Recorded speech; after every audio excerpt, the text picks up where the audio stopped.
was a different time back then. I saw when the mastermind of people rose to power. That is why I came to this super. I have been traveling through this area for the last 25 years. I don't think there's a capital or a city in Eastern Europe that I haven't been to. That is why most of Brazilians, journalists and politicians and entrepreneurs, they get to write me whenever they need some advice or enlightenment. Ever since not 2014, but before that, when they started programs in Crimea to hospitalization, to turn locals into one of theirs, I have been watching all those things taking place and even eventually reporting or giving hints to journalists to write about this or that. So I have been aware of what's happening for a long time now. I never believed that this could happen. So that's why it is very sad for me as well. I've experienced one night in Lviv last Saturday when I have terror, and it's not that I can't relate to you and understand what you're feeling, but I had one night of experience, but I can't imagine what you have been through for the last 3.5 years. So one night, and it's even hard for me to tell my people in Brazil, so what is that is happening there? And stuff. And I say, well, you cannot understand and I cannot explain, so it's going to take a while for me to elaborate on this. So that is why it also bothered me as a journalist.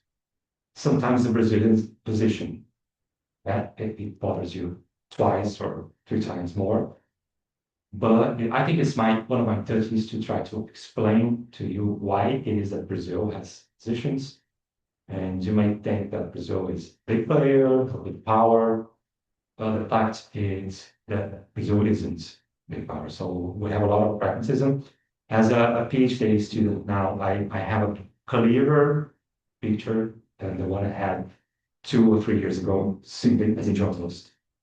So I'm going to run you through those 12 stations. And of course, I'm not a super expert on Brazilian foreign policy. I have been running in this field for the last years. But this is a very 101 class on Brazilian foreign policy. I think it's going to help you to understand why Brazil has some positions that may sound aggressive or even aligned to the other side. So first, brief historical overview of our not so long history. I don't know if you are aware of any of those facts, but we were discovered in 525 years ago, which is not long. Portuguese came to Brazil and claimed that this is my land. And eventually they started killing people, native people, and we had this massive and terrible 400 years of slavery in Brazil. Brazil is considered to be the largest African country outside of Africa. So over 50% of the Brazilian population is Black people. That thing leads to the social chaos and chaos that we're having now. This is a deep mood. As you may see, we were the last country in the world to abolish slavery. And this is terrible. So 150 years ago, 3 generations ago behind, we had slaves. My great-great-parents probably had slaves because I had an Italian family, but a native Brazilian family. So we are just now coming to terms with that situation. We were the largest destination for transatlantic slave trade. Just terrible. 5 million people can think about this. When you think about this at the end of the 19th century, this is terrible. We had a century of instability. We had a long period of dictatorship, which was a hard dictatorship in Brazil. We have In 1985, 1999, we did our first wide elections, free elections, democratic elections. And can you imagine that we had, I think it was 8 presidents, not mistaken, 8 presidents, three of them were arrested. They had 2 impeachments, 3 former presidents arrested, including the one that is sitting. So he's a good guy. He had a weird initial process. And we saw from the left side, and finally, 7 more later, time, it was in criminals. But we went from the far right, extreme with center. We kept swinging. We mildly saw all of those years. We had this huge far right movements, and that led to a lot of disruption in Brazilian democracy last year. We have this legacy of conflicts and violence. We had only one war against Paraguay when we teamed up with Argentina, right? Quite Paraguay, can imagine that Paraguay is huge superpower of being devastated by Brazil, Paraguay, and Argentina. This was fomented by the kingdom. It was a power dispute back then in Brazil. Uruguay were purposeful fighting to destroy those weird Paraguayans wanted to be democratic, sovereign, and that was not allowed. So this is our history. We had a lot of uprisings for democracy, for anti-slavery, for women's rights and blacks' rights. So it's not a very calm country. We ranked 3 on the world's homicide rate. So Rio is really a violent city. Paulo as well. I moved from Rio 6 years ago to south of Brazil. I had a normal car myself, a bulletproof car, just to drive the kids from home to school. It's bizarre what's happening in Rio. It is anything here compared to what's going on here, but it has its soul to itself. This is our population, Ukrainian population. So that is why we don't have our place in the world. It is not a consolidated place in the world. We are not a local leader, despite the fact that we see ourselves as local leaders. So we need to be pragmatic. Those are the pillars of Brazilian policy.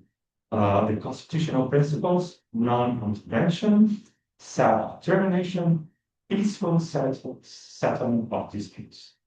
And we have the diplomatic doctrine, which is autonomy, universalism.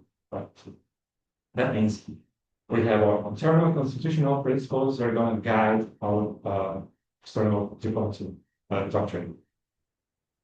Brazil does not align itself. We try to engage everyone. We do not segregate due to this colonial past that we have. We want to be the good guy, the guy that's party and is also fun, and we try to not have any enemies, any resentments. We want to interact with Venezuela, with Cuba, with all the other countries, with North Korea, with China, States, Taiwan, and China. And sometimes it is hard, and sometimes it isn't even possible. But which one? So, talking about our constitution, we have the Article 4. We have a large constitution. It's one of the largest in the world. It's a huge book, tons of pages. I myself have never had time to read the constitution. It's like a Bible. So it is hard to understand what is written there. It's hard to have right amount of time to read. So we advocate for national independence, human rights, self-determination of the people, non-intervention policy, peace, peaceful settlements, repudiation of terrorism, racism, and cooperation among peoples, and granting political asylum. Brazil seeks peace, quality, and cooperation, rejecting coercion, unilateralism in international relations. This is a very key point. We reject it.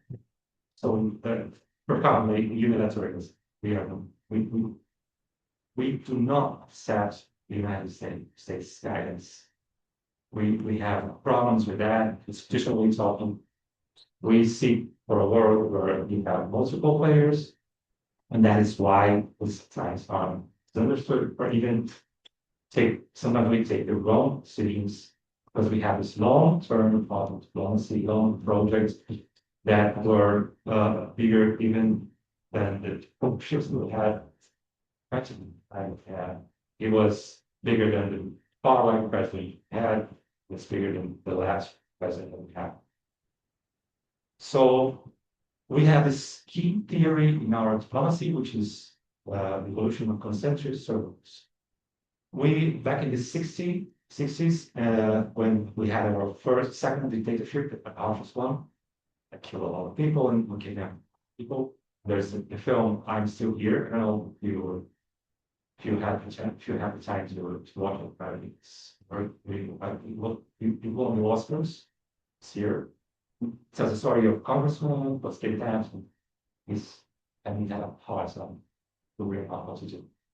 So back then we formulated this theory that goes something like we have three circles. We need to be leaders or to be able to influence the first circle, and so on. We kind of had a revision of that theory in 2000 to find new place for Brazil in this new world. Back then we were a third world country. I think the Soviet Union was the second world. We did not like, of course, third world. It was not adequate. We also do not like global south. We don't feel aligned with this concept of global south. Anyway, it is what it is. But this tells us a lot for our actions, why we do what we do sometimes. So this is my friend Charles GPT moves. It was not very accurate, but it is there's a very oh yes. So I'm not good at Charles. Okay, request. So the first circle in the 60s and so on in the 2000s. See that probably now Ukraine feels by their third circle, the global system. It is not in the global south as well. It was not on the American continent or Latin America. It was back in the 60s. It was in the overseas world. But Soviet Union was very, very close to Scotland. Since you are not an aligned country, you are not one of our friends.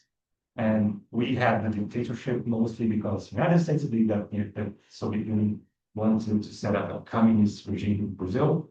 So the CIA, both streams, set up a coup in Brazil. And that's why we do not like the United States. Well, we're not big fans of America, as it's called. That's why we keep seeking for multilateralisms, ways to get off the American supremacy. So concerning Ukraine, this is a timeline. Brazil was one of the first to recognize Ukraine's independence in 1991. Our first ambassador, I don't know if you know about this, but our Brazilian first ambassador worked from the hotel Dnipro. I don't know if it still exists. Our first embassy was in Dnipro in 1992. But he worked from there, which was not a bad place at all. Like to be working also in the 90s. I think it was very nice place. So our first embassy here was in Europe.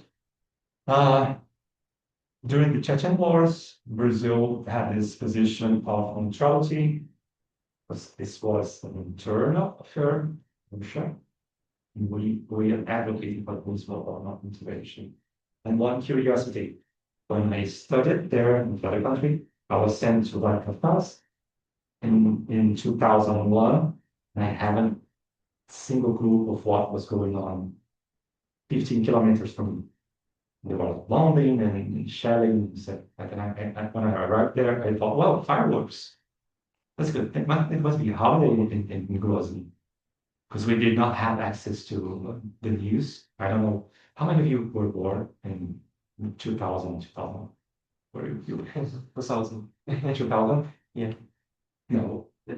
So yeah, in 2000, 2001, 2, I was living there, and I was sent to. Well, of course, there were German. 1999. 1999. Oh, you're old. You were alive at the same time. I was trying to survive it. They gave the best assignments to Germans, French, Spaniards, and to British. And I saw at the end of the room, well, there's a Brazilian here. Oh, let's deploy you to some very beautiful and peaceful place. And I said, yeah, I'm going to go to the conference. Fantastic. And it was not a good idea, but either way, the people were very nice to me. And then they deployed me from the Caucasus to Murmansk, which was also not a good place in wintertime. And so I had a hard time there, but I saw a little bit of the Chechen wars at the end of the Chechen wars. It was not a good sign. So Orange Revolution, the revolution, sorry. We were also a neutral observer. We advocated for one interventions by the fact that Brazil was, we were requested to intervene automatically or even sending servers, but we said, no, this is Ukrainian internal affairs. We are not supposed to intervene in this situation. Russo-Georgian War just as well. Neutrality, we uphold territorial integrity in spite of the Abkhazia and South Ossetia question. Brazil advocates for the territorial integrity of Georgia. This is a zero discussion. Euromaidan in Crimea. This is just as well. And this is where discussion it starts to become uncomfortable, because Brazil, we were a neutral observer, we abstained on the UN vote. And this is something that we discuss nowadays, but we advocate strongly. And some say that was because of the Shen referendum that the whole became Crimea. This is not quite clear. There are some theories about that. But the fact is that Brazil was mostly aligned to the world community, to the United Nations, when it comes to what it is that we're going to do with the situation. Can we intervene? Can we actually push back? Can we sanction? What can we do? I don't know if you remember, but the 2010, 11, 12, 13, 14, they were having their time. They had Olympics, they had Formula One, they had all concerts, shows, football World Cup. They were investing in soft power. At the same time, they were investing in this free organization, free country.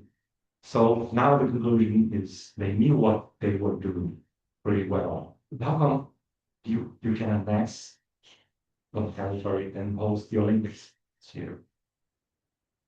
It is nonsense. So the common sense is that we were playing just as everyone else.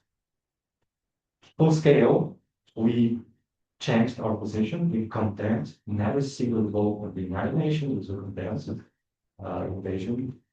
But we refused sanctions, we refused to provide military support because of the principle of duality. And we will get to this topic later. But before that, I'm going to try to take a look at the Palestine conflict. This is our president, Lula, and he's a Phillips backer, supporter of the policy because Brazil was one of the elaborators of the two-state solution in 1948. So we believed in the two-state solution. We needed it to be enforced, but we do not have the power to enforce it properly.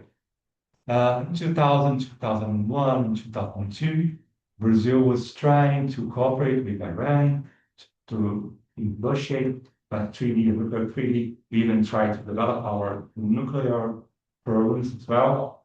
we were this close of being sanctioned by AI because we were not opening our facilities so they could be expanded.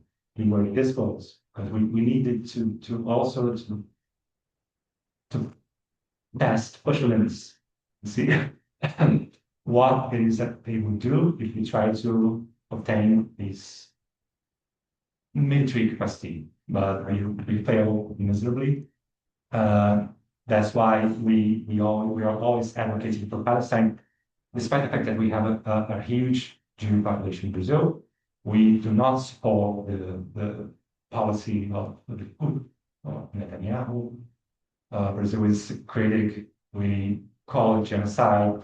We have a very, very clear and tough position in Israel right now. We have the Australian factor, which is alignment with international law, and we are acting accordingly to the UN resolutions. We have this strategic goal, which is strengthening Brazil as a leader of the global South. By raising the flag, we were one of the first countries to recognize Palestine. We try to lead. And the outcome is that we consistently defend the two-state solution. We need to find a way for both countries to coexist. Now, this is pragmatism. See, this is pure pragmatic position. This is not real. It is not going to happen. Two-state solution. I mean, on the field.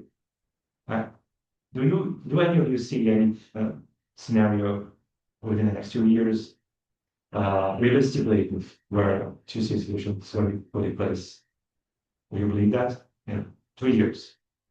Well, we saw that last night there is some positive news maybe from this region. So, do you even think that Israel is going to accept the two-state solution?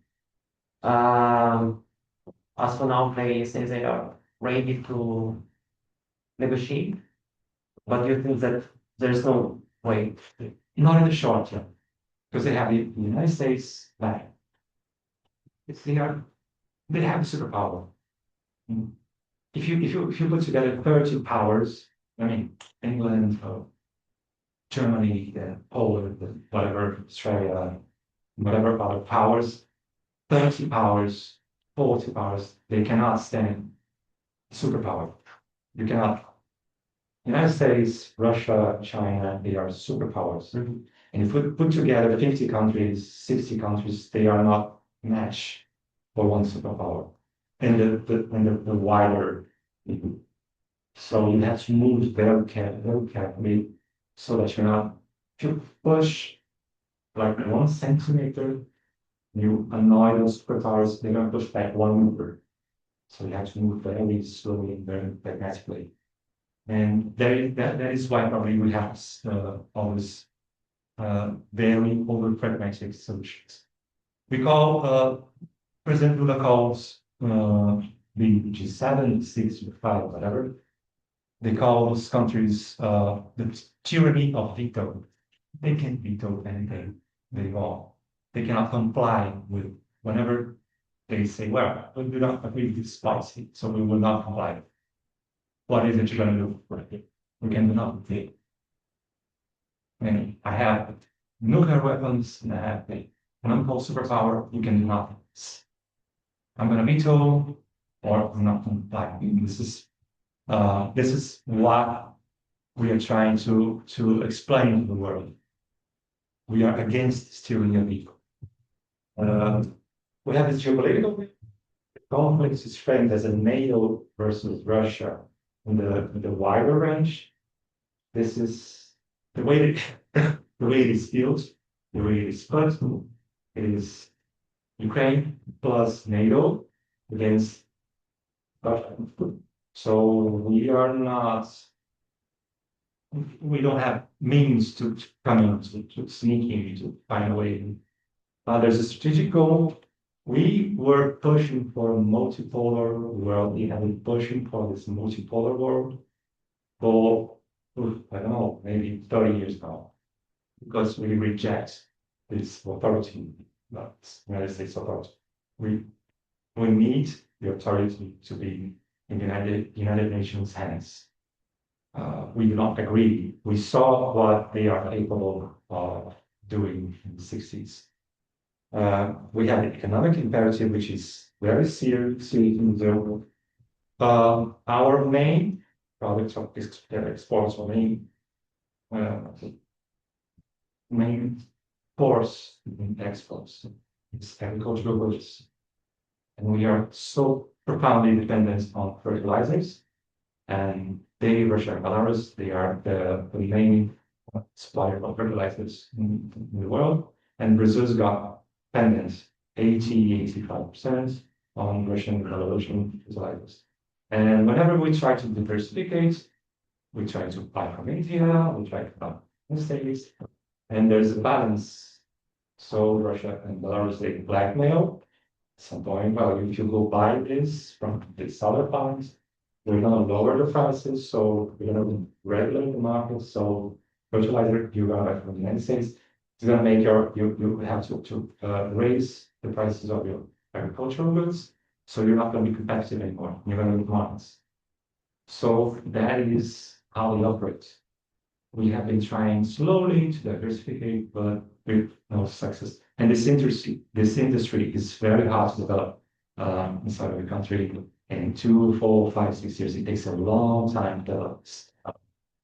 And we apply the principle and the pragmatic realism, where national interest is the priority. I don't know if you're familiar with John Mearsheimer. His realist theories that goes like something like, well, NATO should have come to an end in 1991.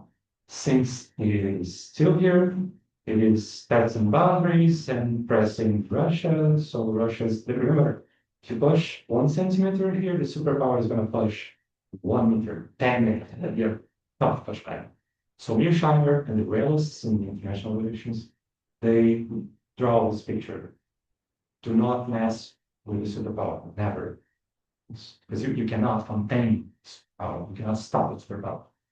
So the Brazil, since we're not an economic superpower, we're not military superpower, we rely on their fertilizers.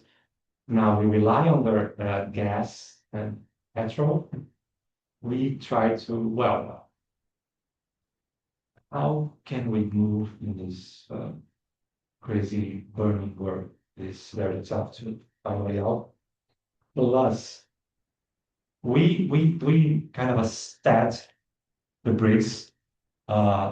Then we were one of the founders of BRICS. It has been BRICS for like ages. Brazil, Russia, India, China, South Africa, and we have now the BRICS Plus.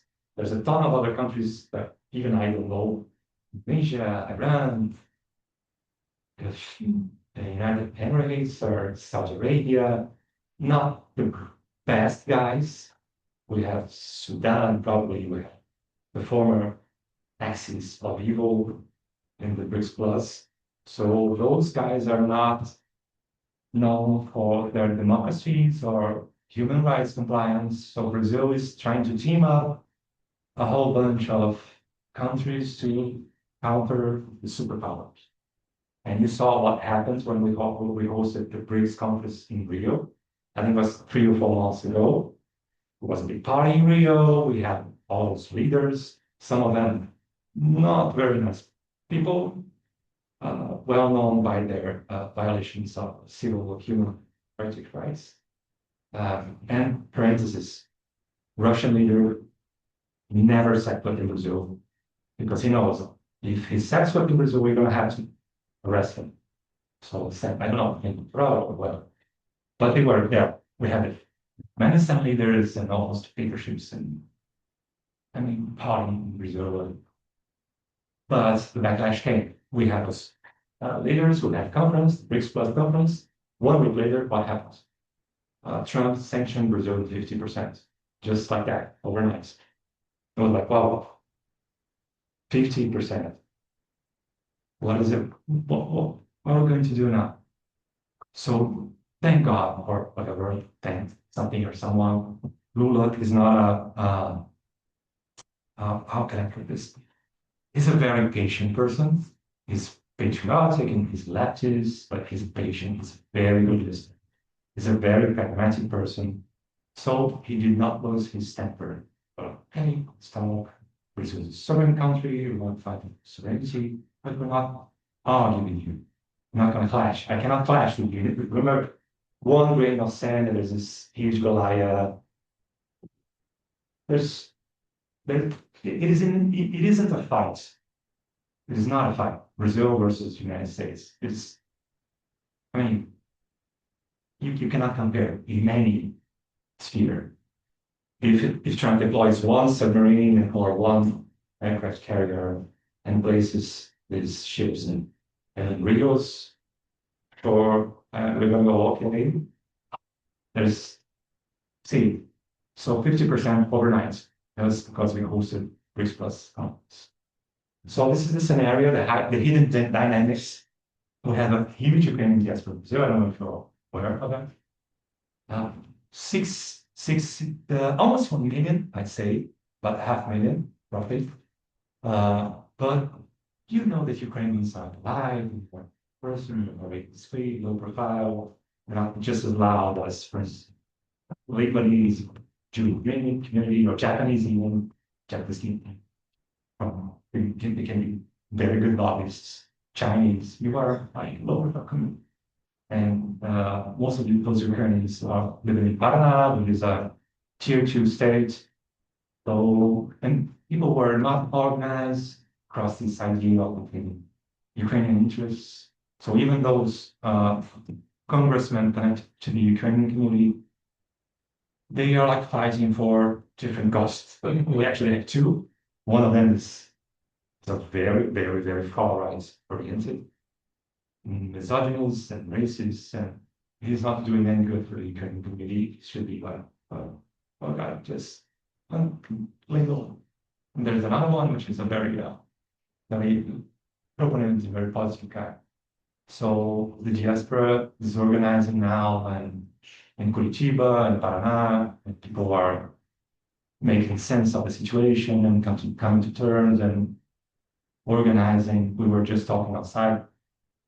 We hadn't in 2022. We didn't have an Ukrainian ambassador, so and it's been like that for like 2 or 3 years. Then we had a new one, and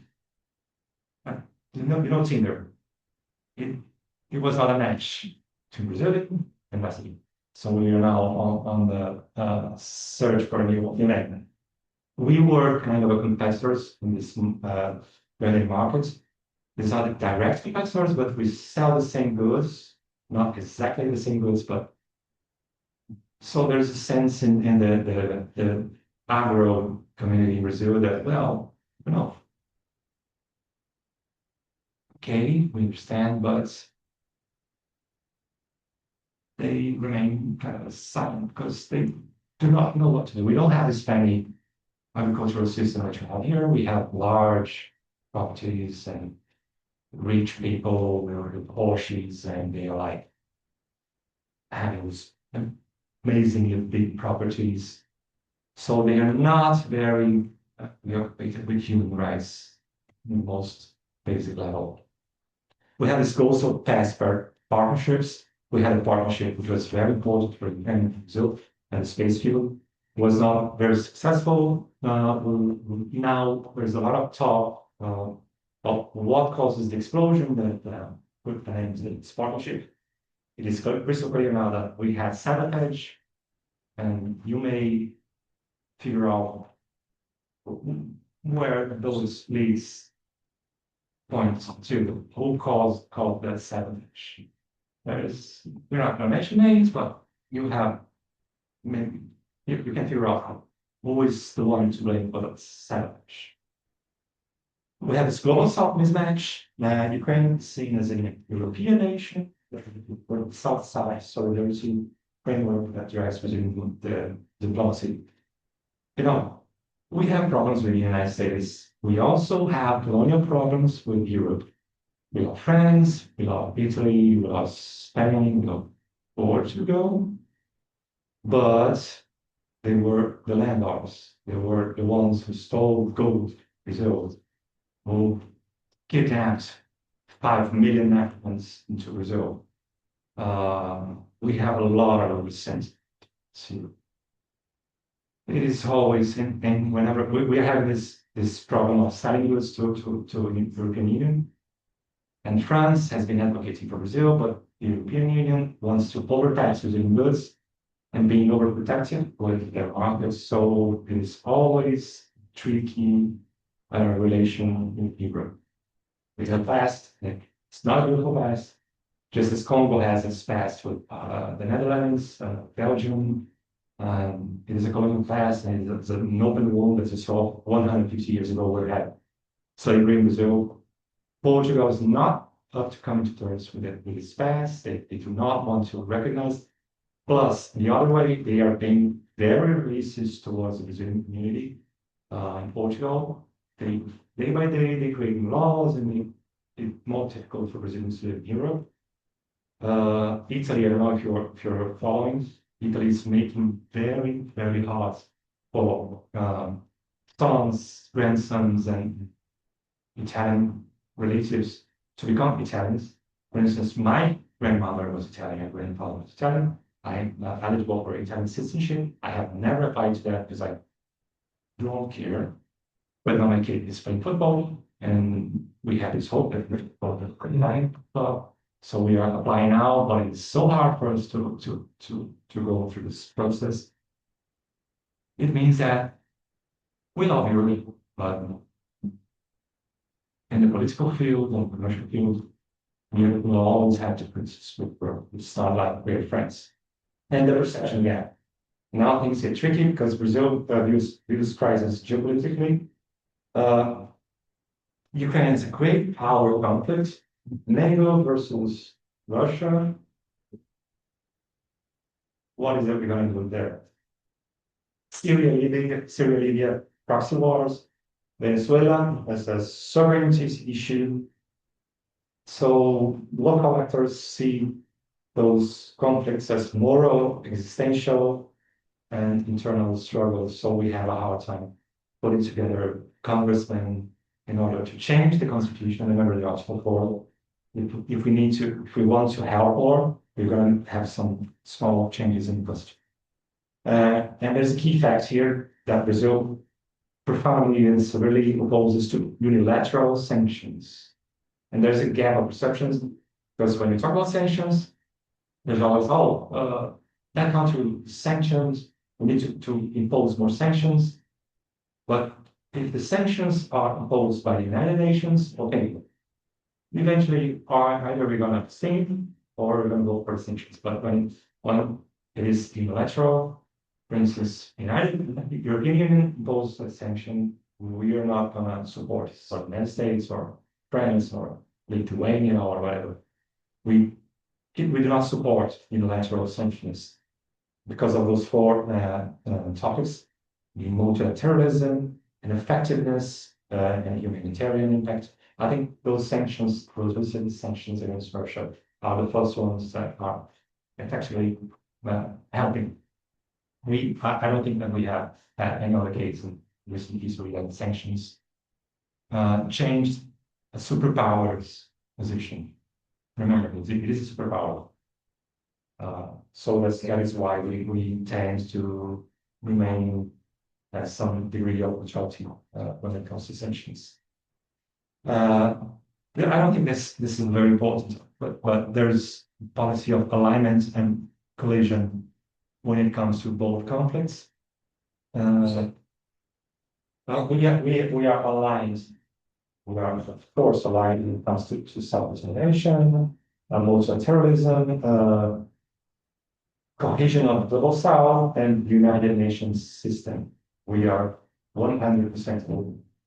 But we collide at some points. Brazil supports Ukraine's territorial integrity, but we vigorously oppose to unilateral sanctions against whoever, as they violate sovereignty and more importantly, threaten Brazil's commercial stability with a vital war. It is what it is. It is practical, but I believe that if those sanctions were global, we would vote for it.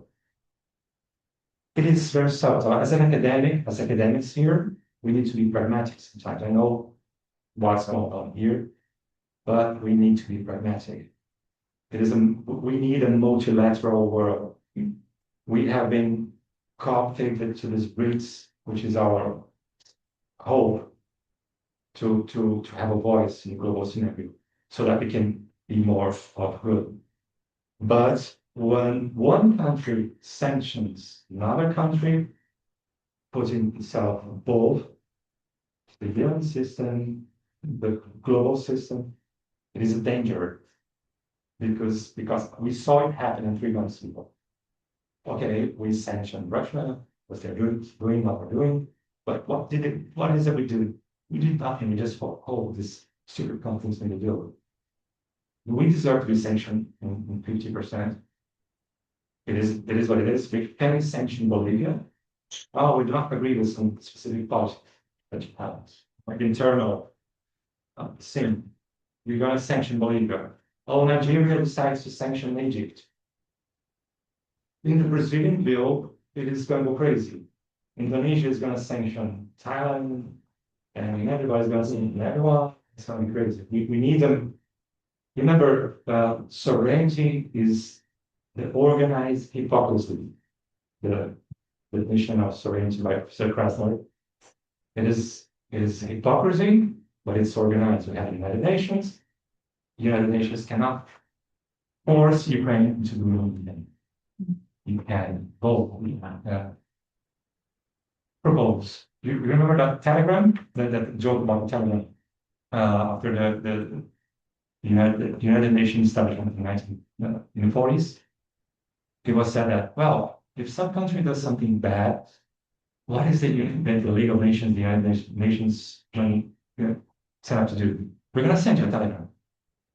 But don't do that. Okay.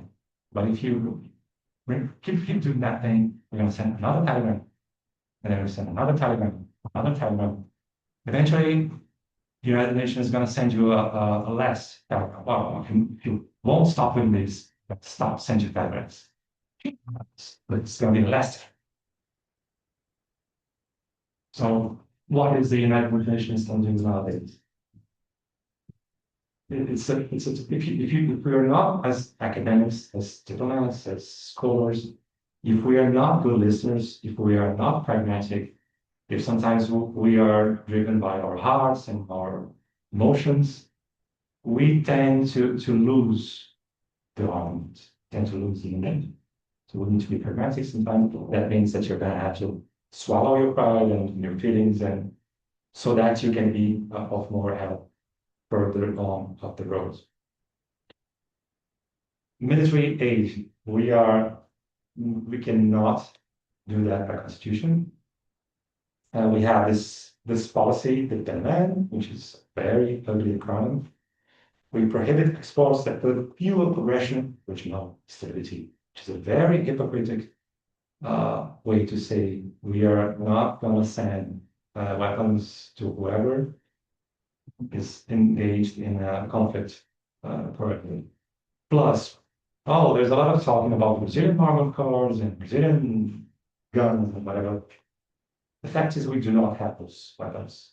We have 5 submarines, not nuclear submarines. We have very good men on our special forces. We have Embraer, which is the largest, one of the largest weapons exporters. We are not very famous by our military goods. So the few things that we have would be of no help here, and plus it would probably not work. I have a joke that since we have this huge expertise of bulletproofing cars, civilian cars, such as my car, I think it would be better if we send like a team of Brazilians to teach how people could armor or bulletproof a car in like 10 hours, so you can have more bulletproof cars in case of things run out of control, just like they did in Bucha or Irpin, and people had to evacuate. You have more armored cars because Brazil is we do not have this expertise or precision of exporting military. It would be like a show. Oh, Brazil sent like 5 6 armored cars to Ukraine. So we would be, the backlash would be huge just because we sent like 5 armored cars to whatever country. So we need to think through decisions. And donations that we might provide, they have to focus on our regional sphere of influence. For instance, Taiwan, we help a lot for internal security and diplomatic influence. This is the map of international forums that we are. You can see there's a lot of confluence between region and Russia. And it's not a new thing. It's been going on for 15 years, way before the first invasion. And there's a principle of democracy that, for instance, if we didn't kind of like, mostly didn't like the far right government we had in the last term, so we changed. We voted for the other guy. You had Poroshenko. You did not like Poroshenko, you voted for Zelensky. And whenever you have new elections, if you don't like Zelensky, you can put another new guy, Smikha, and whatever. You had Shevchenko, Yanukovych, you had Kuchma, but on that end, they had only one leader. So no matter who is in charge in Brazil, the trend is that they will change. They will have Putin, they will have Lukashenko, they will have that, I don't remember his name, in Turkmenistan or Azerbaijan, or when you think of the 15 former Soviet republics, you have Pribaltiki, you have Lithuania, Estonia, and Lithuania. You have Ukraine, Georgia, Armenia, and you have the not so democratic ones, the ones that are replicating that system. So it is very hard for Global South, for Latin American countries to find a way in and make business with those countries because our governments are going to change, but theirs won't. So if you do some harm, if you miscalculate your movements, it's very likely that it is going to be an open one for 10 years, 20 years, because they won't change. They won't change. Policy is the same. I don't know how many years that law is in charge. Lavrov has been there, for ages now. It's going to update us all. So this is the reality. We need to find a way in and change things from inside. I don't know how hard it is. For you, it is hard. For me too. No. So the patterns of Brazilian diplomacy, on separatism, we defend territorial integrity. Georgia, and Moldova. We never recognize Transnistria. This is an absurd. We never recognized Abkhazia, South Ossetia, ever. We are Georgia and Moldova. I'm going to be there next week in Moldova. I'm not going to go to Transnistria. I'm not crazy. We advocate for non-intervention. Chechnya, Maidan. We seek neutrality and we reject isolation when it comes to superpowers. So that is a very sensitive topic. And I know that there's a lot of people here very angry at Brazil. I completely understand that. But it is not something that was thought of, made up overnight. It's long-term school of diplomacy that we need to enforce in order to be able to play the long game. Otherwise, we would be like, we would enter in a isolational process. Okay, Brazil is always taking sides. Brazil is always for Iran. Brazil is always for North Korea. Eventually, we would be allowed in the select club of axis of evil countries. And we would be of no good.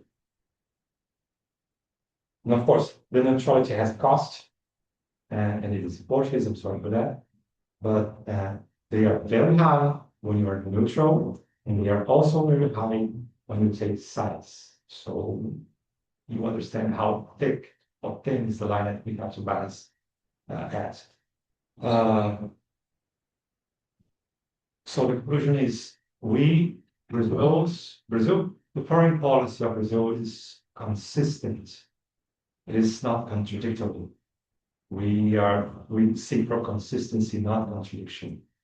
Once again, there are the musicians here, piano players. Guitar. So you know the metronome. Yeah. I gave you that example. The metronome, when it goes this way, it is going to swing back like that. We don't have room for that, those sharp, wide movements. We cannot go Ukraine now, and we cannot go Taiwan there, and we cannot go Palestine. Then we cannot go Saudi Arabia, we cannot go the Kurds, Kurdistan, we cannot go South Sudan, we need to move mildly in the center so that we can be of more help. Because we do believe resilience, and now I am my personal position, I do believe in multilateralism, not that multilateralism brings multilateralism. See, one more parenthesis. BRICS, they 10 or 12 years back, they thought of this idea of we need the Bank of BRICS, which is a weird idea. Bank of BRICS, okay. What is it we're gonna fight for? The main goal of Bank of BRICS. We know what it is? Against the dollar. Yeah. De-dollarization. So the main goal of a bank is to take down the global currency. To whom interests that agenda? So we don't. I mean, first, whatever you want, we don't care. Euro, dollars. For global south, it is indifferent. But for China, but also China can, well, if you put 50% taxing on China, they're not going to care. They're going to tax you back because they're superpowers. And plus, they can devaluate their currency. Okay? And the people is going to go, well, there's one party, they push it, the people not going to go to the streets, the politics. The first secretary is going to be on chairs forever. It's not democracy, he's not going to lose his job for that. So he devaluates his currency, tax back 100%. So the escalation starts. China can do that, but can Russia do that? So they are investing in this Bank of BRICS stuff. And okay, there's the Bank of BRICS, and there's great idea. Let's put Brazilian on that. Let's choose the Brazilian to be the president of Bank of BRICS. Yes, so that we have China, India. We're going to have Brazil. And who's the best thing in Brazil to be the president of Bank of BRICS? Oh, really? Let's call economists, best finances in Brazil, the best mathematician and statistic, some genius. And let's call the former president of Brazil, the one who's got impeached from Labour Party. So you have Brazil. And Lula wins the elections. Dilma Rousseff, former president of Brazil, the one who was impeached. She's the president of Bank of BRICS. So the picture is, it was thought of way before we even realized what's going on. So there are driving forces pushing those small states to directly.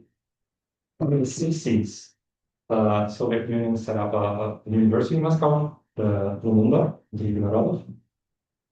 Why? And if you put, I was in Kenya, Tanzania, and Nigeria recently. We were researching disinformation, and how that church is spreading extensively.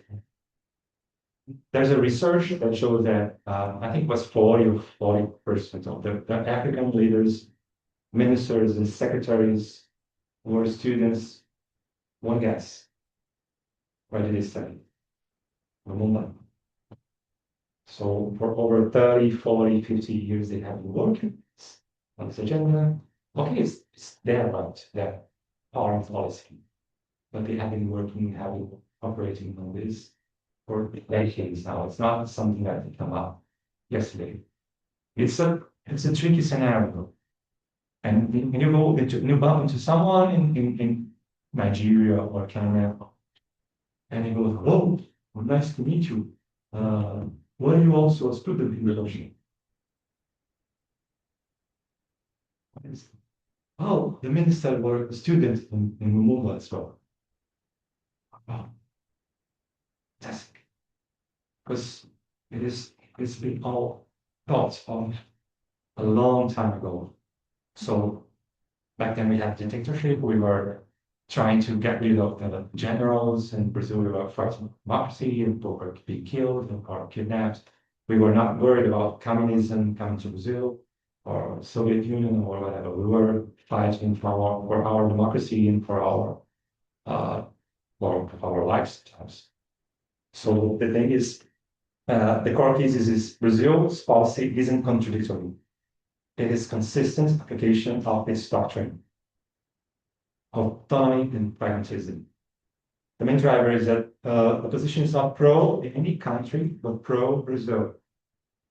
And sometimes it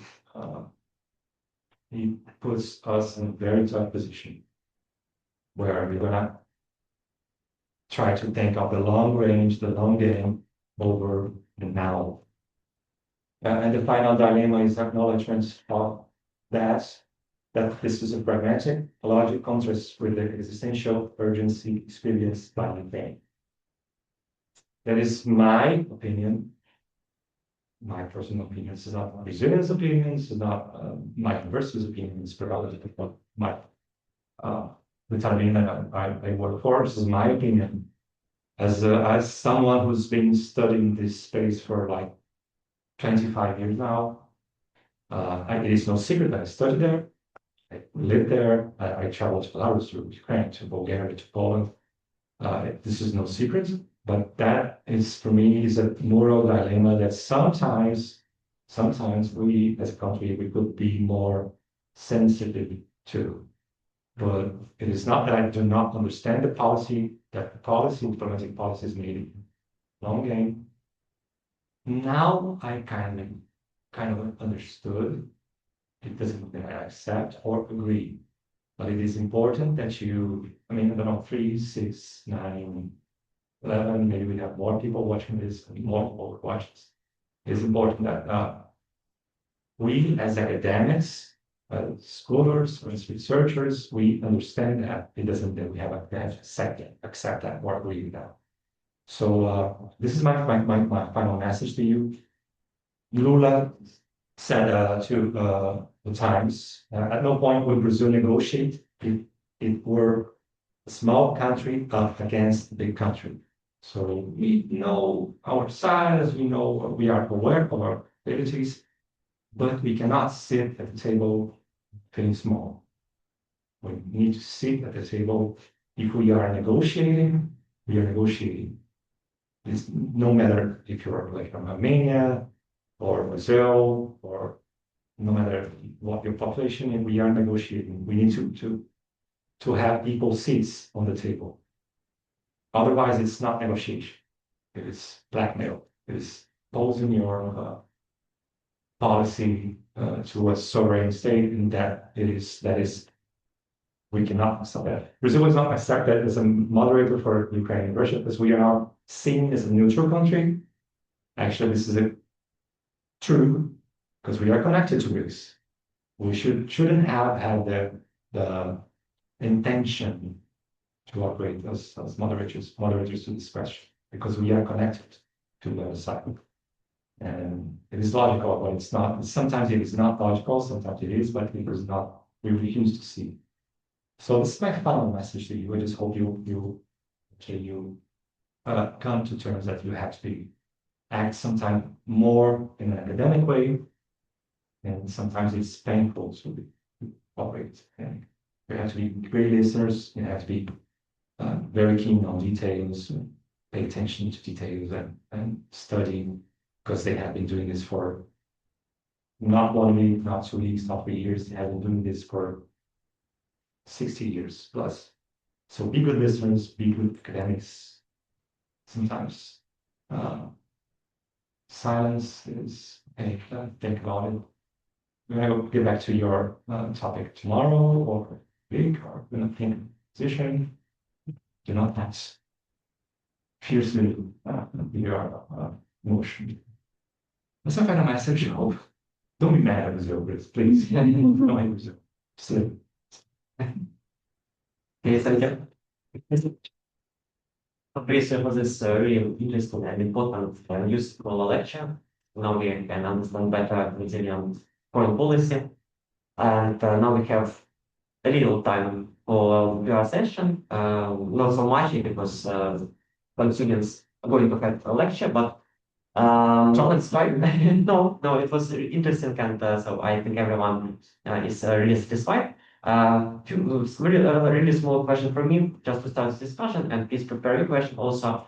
You mentioned that Brazil is against this position that we can't impose any country, sanctions without UN council permission. But do you think it's in theory, in general possible, considering that Russian Federation is permanent member of this year, and they have veto, and so it's even not possible maybe. So, and the second question, I also know that Brazil really wants to be also a permanent member of UN Council, and do you think it's possible, and what's the strategy for your government to reach this goal?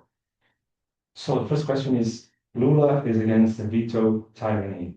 So we are crystal clear aware of this tyranny. The way things were thought of in the 40s is a way that is not fair.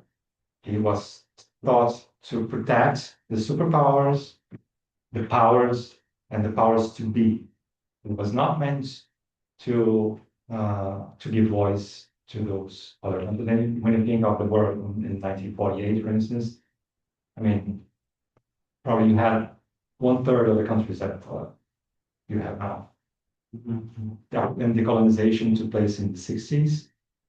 It was a very different world back then. So things were thought of back then, and it's not made up to embrace our interests. And the second question regarding the permanent seat. So we have been fighting for this ever since Lula, or prior to Lula, Fernando Henrique in 1994. He was elected in 1994. It's the year that I was admitted in the university for journalism student. So we have been fighting for this for, I don't know, 30 years now. 40, 30. But it's been a long and grateful fight, because there will not, in normal situation, and without without being backed and recognized as a leader in some way, we will never achieve that unless we are able to gain support from the global South countries, or from the non-aligned countries. We need support. We were this close many times of getting to that goal. But you see, BRICS is another attempt to put Brazil away, to minimize the importance of the permanent council. So the game is all set up to keep Brazil away from those decisions. Okay, let's very brief. Yep. Boa tarde. Muito obrigada por nos visitar. It's the old in Portuguese. Yes, I'm not in Portuguese. You did a good job. You did a good job. Yes. Thanks. So yes, my question is, like, I was in Brazil recently, 2 weeks ago. Yes, I come back, and I really appreciate that you come here, because I really like your country, and I also had my diploma about Brazil and Ukraine relations, and I had meetings in the universities in Brazil, and I asked professors one question, like about position in the university about this Russia-Ukraine war and about Soviet Union, because we also had one meeting in Ukraine with Professor Vicente Ferraro from University of São Paulo.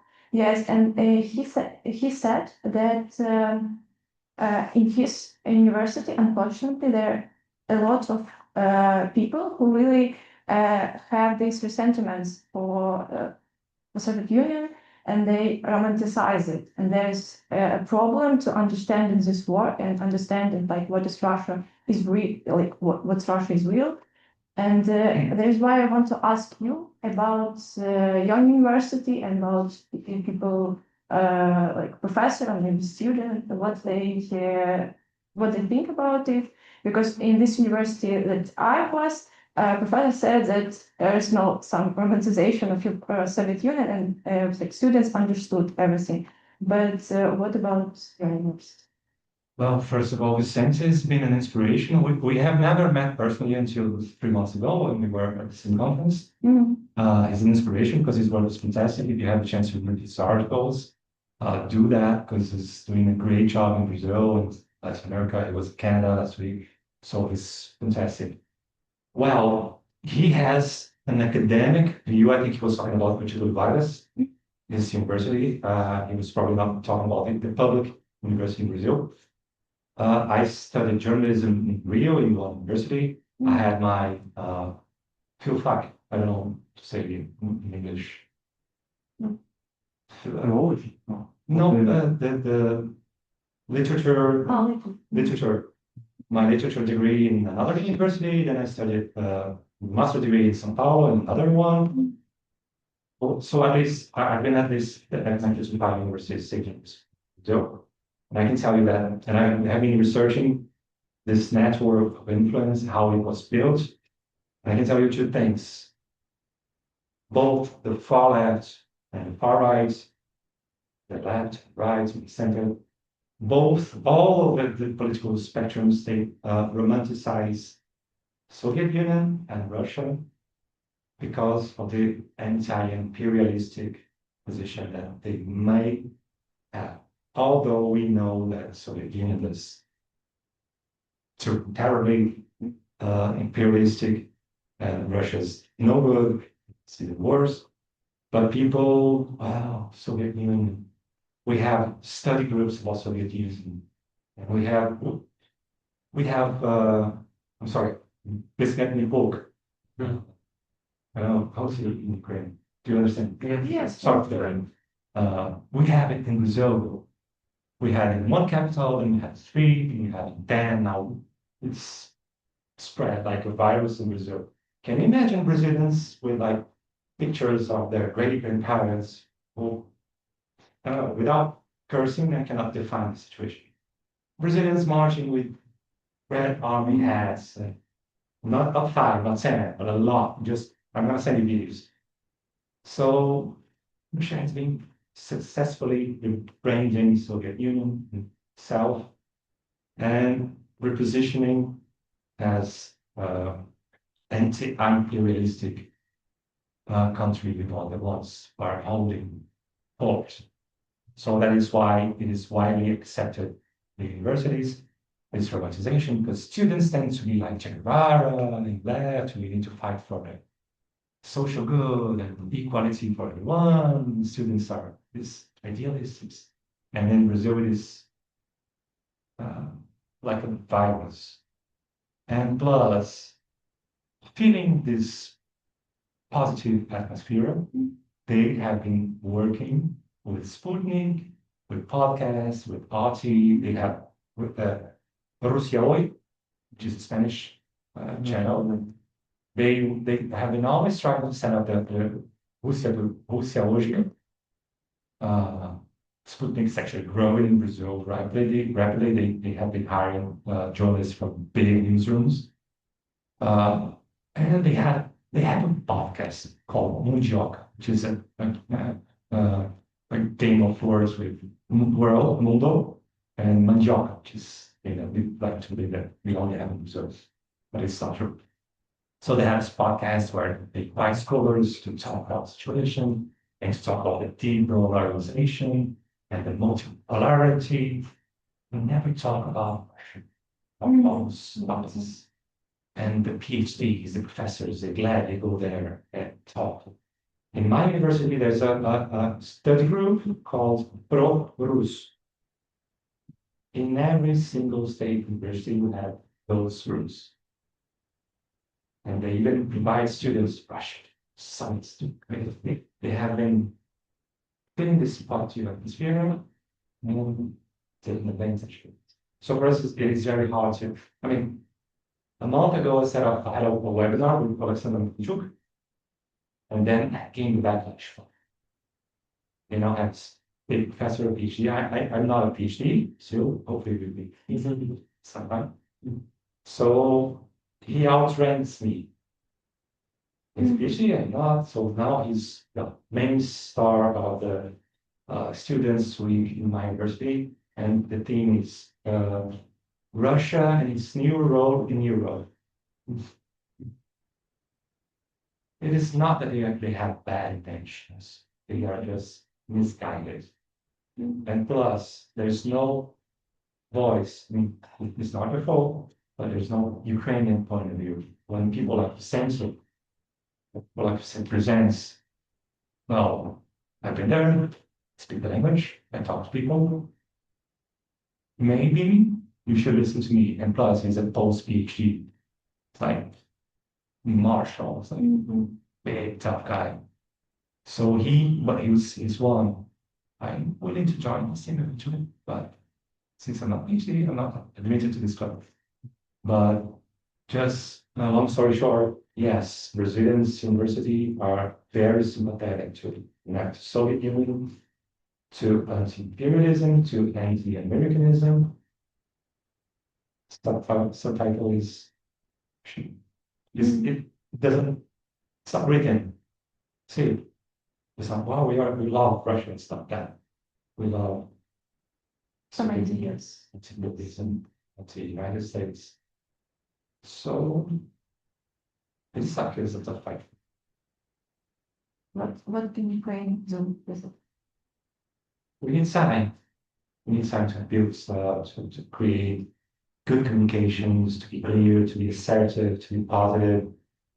In Brazil, I don't think in Latin America, we will never relate to war material footage. It doesn't shock us because we like to believe it. We have so many violence in Brazil, in Venezuela, Colombia, those narcos, and broken legs, shoots, drones. It doesn't do the trick pretty well. We need to assert it. We need to show that there's something going on here, and the resilience, it works better. I've been posting stories on my Instagram account, and oh, wow, there's traffic jams. People are going to clubs. The restaurants are open. Wow. So there's no war. There is war, but they are resilient. And it works. It works. Well, so there's a moment of shock. So all those attack drones, but they have drones for security, for instance. They have drones for whatever goal we may think of. We have this joke in Brazil, and I just knew that it is common here. Before the full-scale invasion, it was Ukraine pledging membership to NATO. Now it's NATO pledging membership to Ukraine. So Poles and Lithuanians, they are like scared. They come to Ukraine and, oh, you guys should teach us how to do this. And now Brazilians are starting to be aware of that. And eventually the government will come to senses, but it is very hard to change that policy, the pragmatic policy. But we need time. They have been doing it for 40, 50 years. We're not going to do that in 5 months or 2 years or 3 years. We need time. I think now we have a good moment. The ambassador, people, guys like Vicente, 3 years ago, was like 0 voices for Geopolitics, who's in the commercial pleasure. That's it. Can you imagine how unequal this is? There would be no reason why in the Latin American countries you have niches working, operating in Latin America with thousands of people, of agents, and zero Ukrainian. This is understandable, but we are gonna, yeah, eventually we will Okay, I think on this positive moment we can finish our event today because it's almost 2 hours and it shows us that we are all really interested in Brazil. Maybe we don't have so much people yet, but I can tell you honestly that these people are really interested in promoting our common dialogue here. And we wanna Fabricio, thank you again for for coming to Ukraine during this difficult time. Yes, we have this courage. Thank you for this. It's very important for our relations, for development of science, and also as a sign of our friendship. Here we want to give you as a gift our research about Ukrainian foreign policy, because today we heard a lot about Brazilian foreign policy. And also we have a chapter dedicated to the development relations between Ukraine and Brazil. So we hope that in future years we have this publication with more positive news about our common relations. Also, we have some book in Ukrainian, as you maybe only learning Ukrainian, start this process. We can give this to our participant who asks this really interesting question. If you, thank you.